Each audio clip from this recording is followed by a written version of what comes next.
எசேக்கியேல் 16:3 அங்கே ஒரு ஓமானத்தை ஆண்டவர் சொல்கிறார். எருசலேமை பற்றி கர்த்தராகிய ஆண்டவர் எருசலேமுக்கு சொல்கிறார், கானான் தேசமே உன் உற்பத்திக்கும் உன் பிறப்புக்கும் இடம். உன் தகப்பன் எமோரியன், உன் தாய் ஏத்தித்தி. 5ஆம் வசனம், உனக்காக பரிதபித்து இவைகளில் ஒன்றையாகிலும் உனக்கு செய்ய ஒரு கண்ணும் உன் பேரில் இரக்கமாயிருந்ததில்லை. உன் பிறந்த நாளில் நீ அருவருக்கப்பட்டதினால் வெளியில் எரிந்து விடப்பட்டாய்.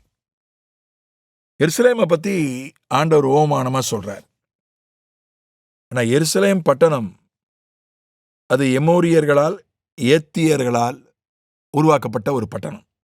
அவர்கள்தான் அந்த எருசலேம் பட்டணத்தை உருவாக்கினார்கள். அங்கே அவர்கள்தான் வசித்தார்கள்.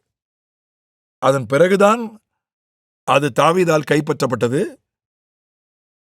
அது தாவீதின் நகரமாய் மாறிற்று. அதன் பிறகு தேவனுடைய நகரமாய் மாறிற்று. அதன் பிறகு எருசலேம் தேவாலயம் அதில் கட்டப்பட்டது. இப்போ அந்த சாட்சியை தான், அந்த சரித்திரத்தை அவர் ஓமானமாக சொல்றார். ரொம்ப நீளமாக சொல்றாரு.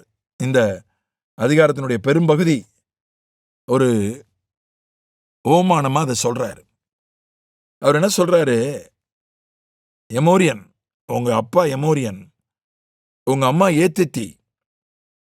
ஆனால் நீ பிறந்தப்போ அவங்க தொப்புள் கொடியை கூட வெட்டலை. தொப்புள் கொடியை கூட வெட்டலை, உன்னை குளிப்பாட்டலை. பிறந்த உடனே தொப்புள் கொடியை வெட்டுவாங்க, குளிப்பாட்டுவாங்க, துணிகளில் சுற்றலை. அந்த ஊரில் உப்பால் சுத்தம் பண்ணுவாங்க, உப்பால் சுத்தம் பண்ணலை. உன் மேலே இறக்கப்படலை, உன்னை தூக்கி வெளியில் எரிஞ்சிட்டாங்க. இந்த எமோரியனுக்கும் ஏத்தியர்களுக்கும் இறக்கமே கிடையாது. தீக்குருவின்னு ஒரு பறவையை பற்றி யோபினுடைய புத்தகத்தில் படிக்கிறோம். அதுக்கு ஆண்டவர் புத்தியை விலக்கி வச்சிருக்கிறாரு. அது முட்டை போட்டுச்சுன்னா, மற்ற எல்லா உயிரினங்களும் முட்டை போட்டுச்சுன்னா எங்கேயாவது முட்டையை மறைத்து வைக்கும், குழி தோண்டியாவது புதைச்சி வைக்கும். ஆனால் அந்த தீக்கோழி பெரிய முட்டை போடும். அது நட்ட நடுவு தெருவில் விட்டுட்டு போயிடும். யாராவது மிதிச்சா மிதிக்கட்டும், அதை பற்றி அது கவலைப்படாது. அதுக்கு கொஞ்சம் கூட கவலை கிடையாது, இரக்கம் கிடையாது, அக்கறை கிடையாது. அந்த மாதிரி ஒரு தீக்குருவி.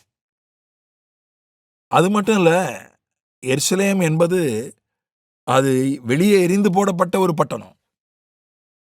அப்படிப்பட்ட ஒரு கைவிடப்பட்ட, புறக்கணிக்கப்பட்ட ஒரு பட்டணமாக இருந்துச்சு. அப்படிப்பட்ட ஒன்றை தான் ஆண்டவர் தெரிந்து கொண்டார். ஆண்டவர் அந்த பட்டணத்தை தான் தன்னுடைய ஆலயம் கட்டுவதற்கு இன்றைக்கும் எருசலேம் தான் உலக அரசியலுடைய மையப்புள்ளியாக இருக்கிறது. டொனால்டு ட்ரம்ப் ஏன் அந்த மனித மேலே கொஞ்சம் ஆசீர்வாதம் இருக்கு? நான் அப்படிதான் விசுவாசிக்கிறேன். கர்த்தர் அப்படி சொன்னார்லாம் நான் சொல்ல மாட்டேன். நான் அப்படிதான் விசுவாசிக்கிறேன். இந்த டொனால்டு ட்ரம்ப் பண்ணுறதெல்லாம் எனக்கு காமெடியாக இருக்கும், அல்லது வில்லத்தனமாக தான் இருக்கும் என்னுடைய பார்வையில், என்னுடைய அரசியல் புரிதலில். ஆனால் அந்த மனுஷன் மேலே ஒரு ஆண்டவருடைய கிருபை, தயவு இருக்கிறதுக்கு ஒரே ஒரு காரணம் தான். இந்த எருசலேமை யாருமே அங்கீகரிக்கலை இஸ்ரவேல் தலைநகரமாக. இவர் தான் அங்கீகரித்தார். டெல் அவீவ் தான் இஸ்ரவேலுக்கு தலைநகரமாக மற்ற நாடுகளெல்லாம் அங்கீகரித்திருக்கின்றன. டெல் அவீவில் தான் எல்லா அரசாங்கத்தின் அலுவலகங்களும் இருக்கின்றன.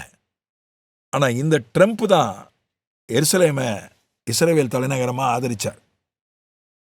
அதனால தான் அவர் மறுபடியும் வருவதற்கு சரித்திரத்திலேயே 2வது தான் மனிதன். ஒரு முறை தோற்று, ஒரு முறை ஜெயித்து, மறுமுறை தோற்று, அடுத்த முறை ஜெயித்து வந்த அப்படிப்பட்ட வெற்றியை பெற்றது சரித்திரத்தில் 2வது மனிதன் இவர் தான். அப்படி தூக்கி எறியப்பட்ட ஒரு பட்டணத்தை இன்னைக்கு ஒரு புனித ஸ்தலமா, முஸ்லீம்களுக்கு அது புனித ஸ்தலம், யூதர்களுக்கு அது புனித ஸ்தலம், கிறிஸ்தவர்களுக்கு புனித ஸ்தலம் கிடையாது. ஆனால் புனித ஸ்தலமாய் அதை அவர்கள் கருதுகிறார்கள். அப்படிப்பட்ட ஒரு பட்டணமாய் ஆண்டவர் வைத்திருக்கிறார். தாய் தகப்பன் குழந்தை மேலே இறங்கவில்லை என்று சொல்லப்பட்டிருக்கிறது. என்னை பார்ப்பதற்காக ஒரு தம்பி வந்திருந்தார். அவர் தன்னை பற்றி சொல்லும்போது சொன்னார், எங்கள் அப்பா சின்ன வயசுல எங்களை விட்டுட்டு போயிட்டார், என்னையும் எங்கள் அம்மாவையும். நான் 3 முறை தான் எங்கள் அப்பாவை பார்த்துருக்கேன். அவர் வெளி மாநிலத்தில் இருக்கிறாரு அப்படின்னு சொன்னார். அவர் சொன்ன உடனே நானே கல் நெஞ்சந்தான். எனக்கே ஒரு இரக்கம் வந்துச்சு அந்த மனுஷன், அந்த தம்பி மேல. அதனால ஆனா பிறந்த குழந்தை மேல அந்த தாயும் தகப்பனும் இறக்கப்படல, தூக்கி எறிஞ்சிட்டாங்க. அருவருக்கப்பட்ட ஒரு குழந்தை, நீ பிறந்த நாளில் நீ அருவருக்கப்பட்டதினால் வெளியில் எறிந்து விடப்பட்டாய். அந்த ஒரு எருசலேமைத்தான் கர்த்தர் வாளாக்காமல் தலையாக்கினார். அதனால எத்தனை பேருக்கு எருசலேம்னு பேர் வச்சிருக்காங்க, பேருக்கே எருசலேம்னு பேர் வச்சிருக்காங்க, ஊருக்கு எருசலேம்னு பேர் இருக்கு. தூத்துக்குடி மாவட்டத்தில் எருசலேம்னு ஒரு ஊர் இருக்கு. அந்த ஊர்ல என்னுடைய தாத்தாவும் பாட்டியும் ஆசிரியர்களாக பணிபுரிந்தார்கள். அங்கே சில ஆண்டுகள் குடியிருந்தார்கள். நான் கோடை விடுமுறைக்கு போயிருக்கிறேன். என்னுடைய உள்ளத்திலே பசுமையாய் நிழலிடுகிற ஒரு ஊர் எருசலேம். அப்படிப்பட்ட எத்தனை ஊழியங்களுக்கு எருசலேம்னு பேர் வச்சிருக்காங்க, எத்தனை பாட்டு எருசலேமை பத்தி இருக்கு. அப்படி தூக்கி எறியப்பட்ட, அருவருக்கப்பட்ட, இரக்கம் பெறாத ஒரு பட்டணத்தை ஆண்டவர் உயர்த்தினார். உன்னையும் தூக்கி எறிஞ்சிருக்கலாம், குடும்பம் தூக்கி எறிஞ்சிருக்கலாம், சபை தூக்கி எறிஞ்சிருக்கலாம், ஊர் தூக்கி எறிஞ்சிருக்கலாம், அரசாங்கம் உன்னை தூக்கி எறிஞ்சிருக்கலாம்.